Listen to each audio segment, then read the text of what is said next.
Ubisoft just finished its E3 2018 press conference, and again, I think it was a pretty solid conference. We saw plenty of games, including Beyond Good and Evil 2, Rainbow Six Siege, Trials Rising, The Division, and of course, Assassin's Creed Odyssey. So, let's dive in and see what they showed us. Honestly, for me, the conference opened on kind of the wrong foot. They had an extensive dancing section to promote Just Dance 2019, which is out this October if you're interested. Look, maybe some people care for that kind of thing, but with me, I was just sat there going, get on with it, just show me the games.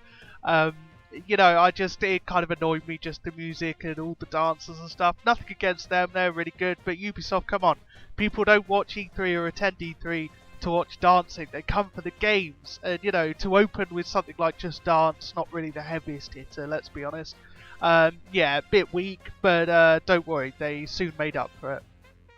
Ubisoft quickly got my attention though when they showed off Beyond Good and Evil 2. So this was shown off first, it was first revealed at E3 last year, and they begun with a CG trailer cinematic showing a massive attack on this ship, which then ended by revealing it seems that Jade from the first game appears to be an antagonist in this game. She's the villain. I don't know, she was wielding that samurai sword, she looked pretty badass, and I don't know, it looked like she'd kind of gone over to the dark side, so I'm interested to see the story there, how that happened. We then saw gameplay footage of Ganesha City, which is like this city full of temples and religious artifacts and stuff, but underneath there's like a seedy underbelly to it. So, I mean, it looked incredible. They said that you can play the game alone or with friends in co-op, so, if you like single player, you could just play on your own, but also if you've got some friends who want to jump in, they can help you along your way. They then revealed that there's going to be a Space Monkey program, which will allow fans of the game to contribute their art, their music, their radio content by a company called Hit Record, which was founded by Joseph Gordon-Levitt, the actor from 10 Things I Hate About You, if you've seen that. And yeah, people could go to that site and collaborate together, work together to create art that may eventually be in the final game. So if you're an artist and you love Beyond Good and Evil 2, then you might be able to immortalize yourself in it.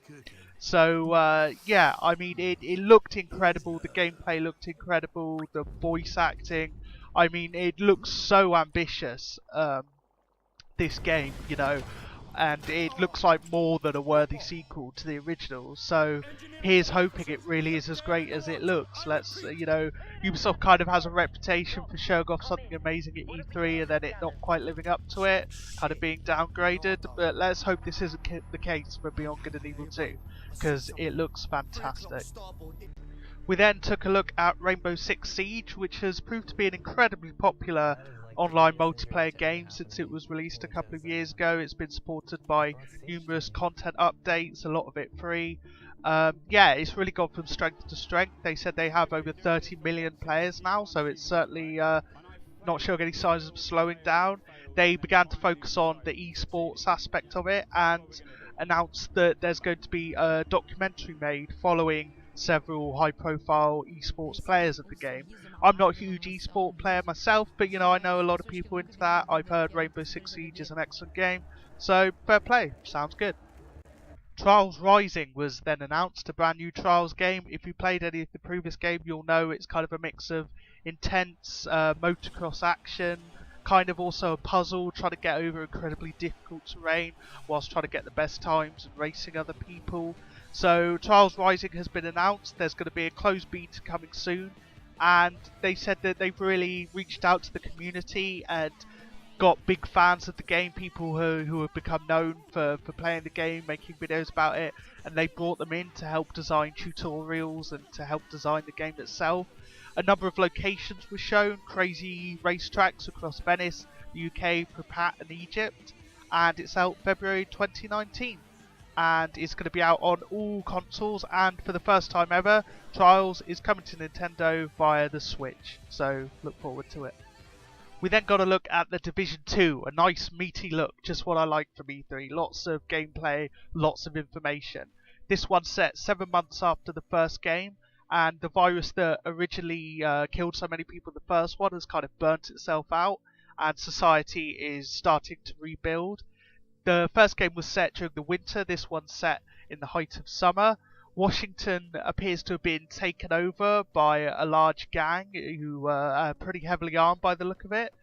And there's going to be, basically, you're going to be a member of the division fighting back against this gang. And they say once you get to the end of the game, it doesn't stop there. You will then be asked to pick a new class and be given a special weapon that will complement that class really well. For the first time, it's going to be 8 players available to partner up, so up to 7 of your friends can play with you and take down bad guys. There are raids incoming, so a brand new mode there. There's going to be years, apparently, of frequent major updates, some of which might be free. 3 DLC episodes, which will include a new story, new areas, new missions, new items, weapons, that kind of thing. And they'll be absolutely free. And then we saw a really cool extensive gameplay trailer, which, I mean, to be fair, it looked gorgeous. I've never been a huge Division guy, but fair play, the trailer looked excellent, a real emphasis on working together with your friends to take out enemies when you're outgunned. And if you're excited for the Division 2, then you haven't got too long to wait. It comes out March 15th, 2019. And there will be a beta coming, so if you're pumped, then stay tuned and maybe you'll get to experience it a little bit early. Those of you who enjoyed playing Mario+Rabbids Kingdom Battle last year will be pleased to know that there is Donkey Kong Rabbids DLC incoming. We were treated to a bit of live music from the game whilst some kind of trailer played in the background. And I mean, it looks great so far. If you enjoyed the main game, then I think this is definitely worth an investment. And it's going to be released on June 26th. And it really looks like, this isn't just a bit of extra DLC. This feels like a full expansion. So, yeah, I mean, definitely look into that if you enjoyed the main game. We then saw another game I'm very interested in since it was announced at last year's E3. Skull and Bones by Ubisoft Singapore. Now, I was a big fan of Assassin's Creed Black Flag. I loved the pirate stuff, the sailing the seven seas, the ship combat. It just felt so good. And so Skull and Bones appears to be an expansion on that, but it's its own game. It's not related to the Assassin's Creed franchise, which I think is a good call, really. It just gets to be its own thing there and not, bogged down with the Assassin's Creed lore.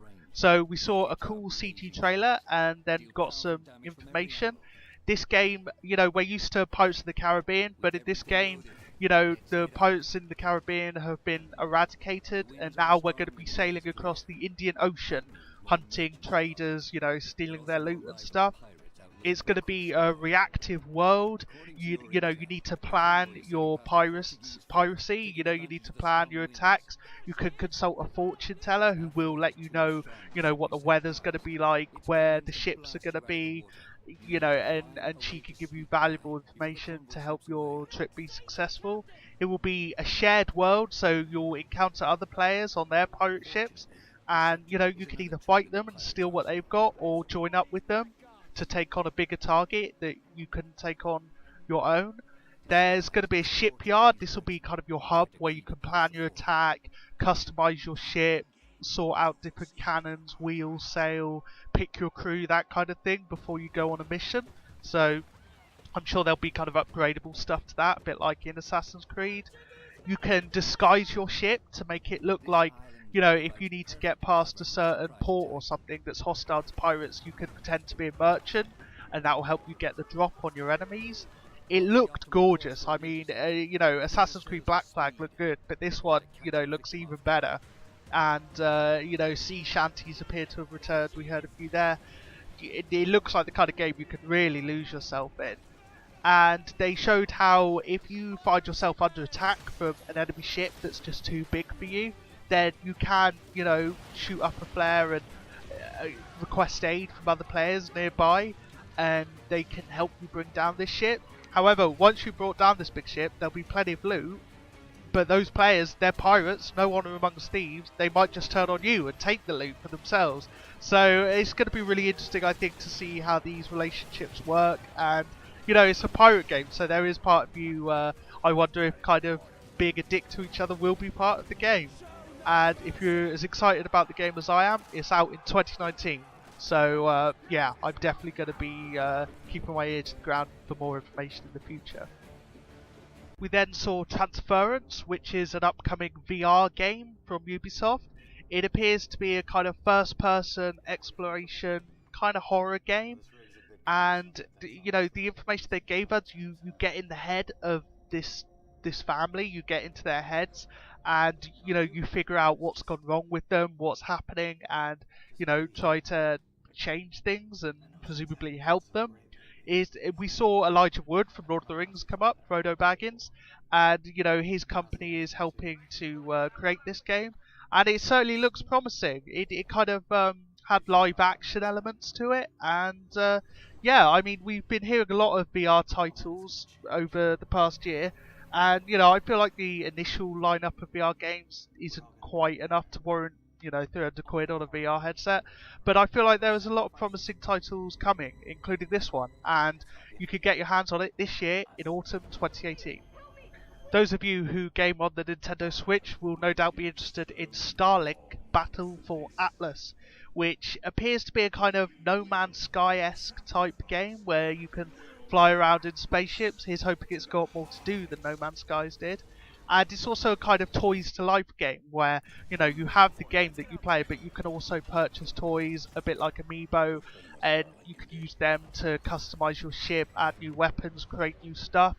I don't know yet whether you'll be able to just buy this stuff digitally if you don't want loads of toys hanging around. But, you know, it's Nintendo, so I think it's more kind of family-based game. And, you know, clearly Ubisoft has a very strong relationship with Nintendo. And at the end, they showed Miyamoto was in the crowd, and they presented him with a model of a ship, the first one, which he seemed very pleased by. And they also announced that for the Switch version, there will be Star Fox exclusive missions and elements there. So those of you on Switch can enjoy blasting around space as Star Fox. It is coming to other platforms like the PS4 and Xbox, but the Nintendo stuff will only be on the Switch. So I'm sorry if you're a Star Fox fan on PS4, but you won't be getting it. But it certainly looks intriguing. We then got a look at an expansion for Honor, the kind of medieval fighting game with Vikings, Samurai and Knights. And there's going to be a new expansion coming out called Marching Fire, which will add Chinese warriors to the mix. So no doubt veterans of the game will be looking forward to you know, getting to grips with their fighting style. And the Marching Fire expansion will include new single player and multiplayer content.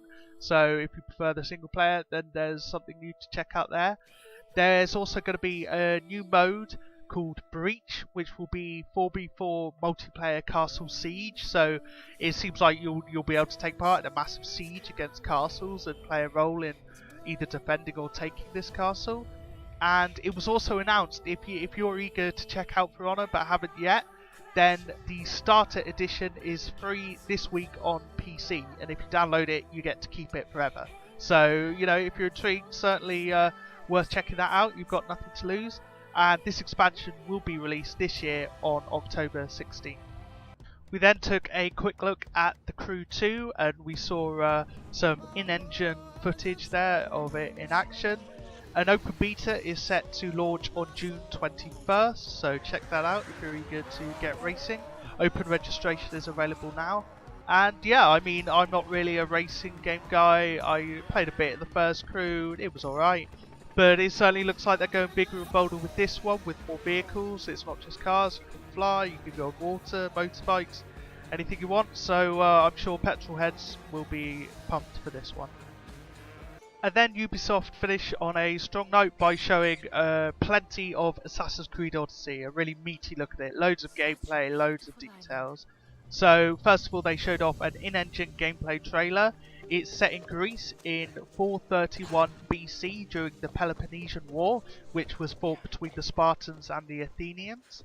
We saw a great deal of, the mythology of Greece at that time. Statues of gods that were, that people worshipped back then. It makes me wonder if we'll fight those gods like we did in Assassin's Creed Origins in the Trial of the Gods, where you can earn, XP and loot. That would certainly be really cool.